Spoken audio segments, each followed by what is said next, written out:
Bildiğimiz kuru nohutla öyle güzel bir maske geliyor ki gözeneklerimizi açacağız. Cildimizdeki lekeleri sıyırıp atacağımız leke giderici, cilt aydınlatıcı güzel bir tarif geliyor. Kuru nohutu aldım.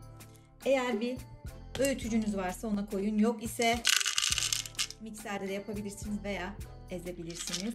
Ya da direkt nohut unu satın alabilirsiniz. Bunu toz haline getirelim hemen.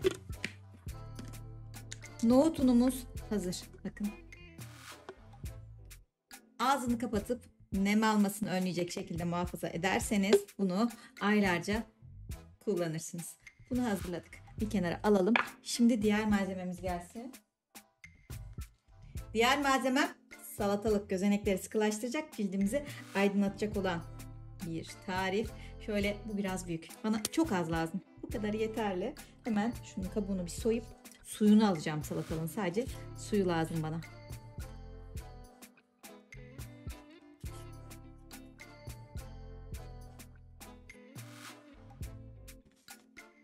Rendelemeye üşendim. Suyunu almak için şöyle bir maskeyi ortadan ikiye ayırıyorum. Bakın ne yapacağım şimdi. Biraz da eğlenelim, keyif almadan hiçbir iş güzel olmaz diye düşünüyorum. Salatalığı içine koyacağım. Bunun şimdi suyunu çıkartacağım.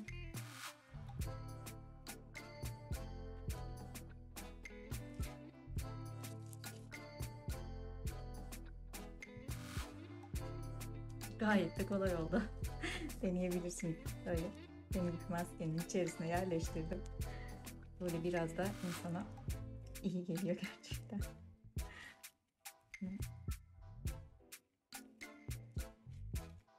Bu kadar bana yeterli ama keyifli olduğu için.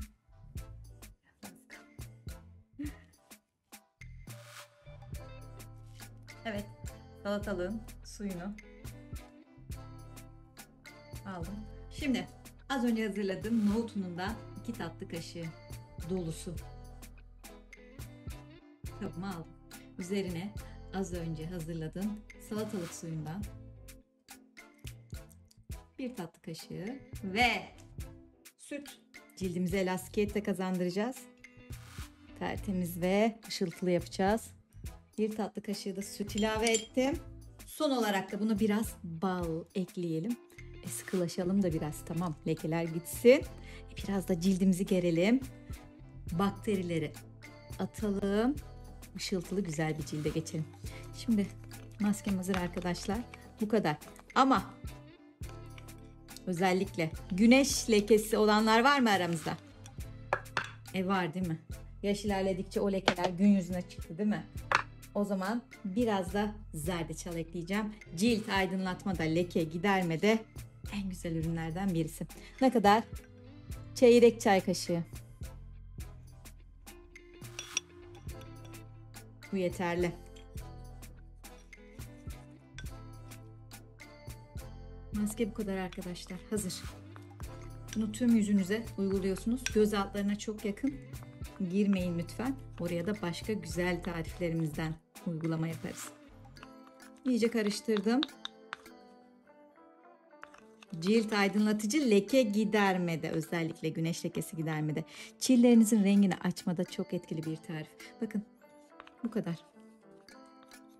Bunlar bir araya gelince kıvam aldı tabii ki.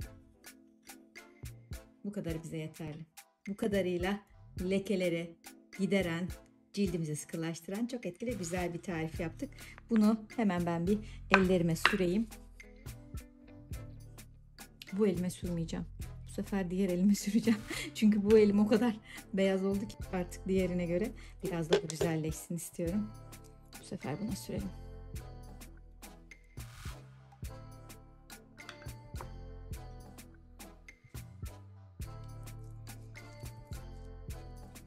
Kalın bir tabaka halinde tüm yüzünüze, boyun, dekolte bölgesine uygulayın. Özellikle lekelerin bol olduğu alanlara güzelce sürün.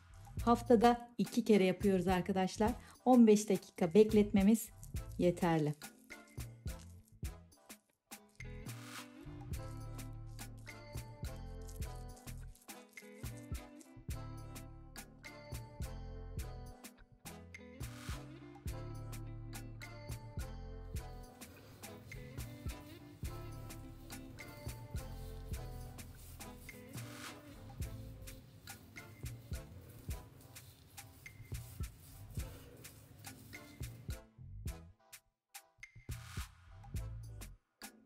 15 dakika sonra elime birazcık su alıyorum.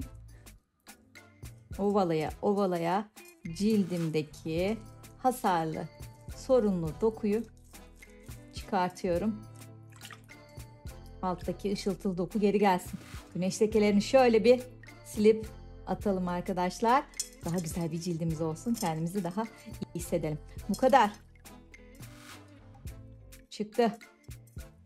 Hemen ince bir yıkayıp tekrardan geliyorum. Yalnız böyle ovalaya ovalaya çıkart.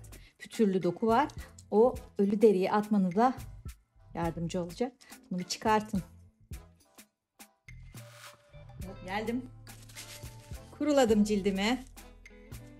Tamam. Şimdi ne kaldı? Son olarak nemlendireceğiz. Bakın. Çok güzel oldu. Taptaze oldu. Gerçekten.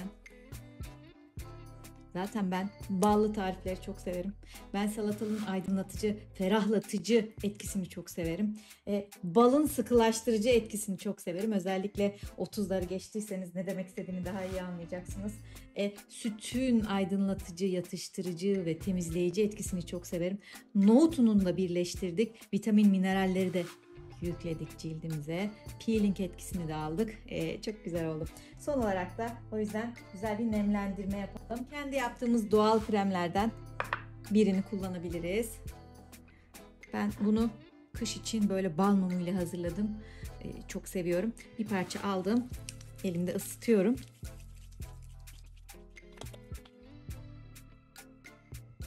Mis mis mis. Çok güzel oldu.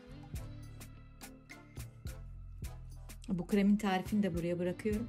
Onu da izleyebilirsiniz. Kış için cildinizin kuru olduğu dönemlerde çok etkili bir krem. Şimdi biz bugün ne yaptık? Yazın cildimizde oluşmuş lekeleri, sokağa çıktık, kir, pis, cildimize bakamadık. Ne yaptık? Çok güzel bir bakımla o lekeleri, fazla yağ, kiri pisi böyle sıyırıp attık. Ondan sonra da çok güzel cildimizi nemlendirdik. Böyle ışıltılı bir cilde geçiş yaptık. Umarım kullanır, fayda görürsünüz. Kendinize çok iyi bakın. Hoşçakalın. Beğeni atmayı unutmayın.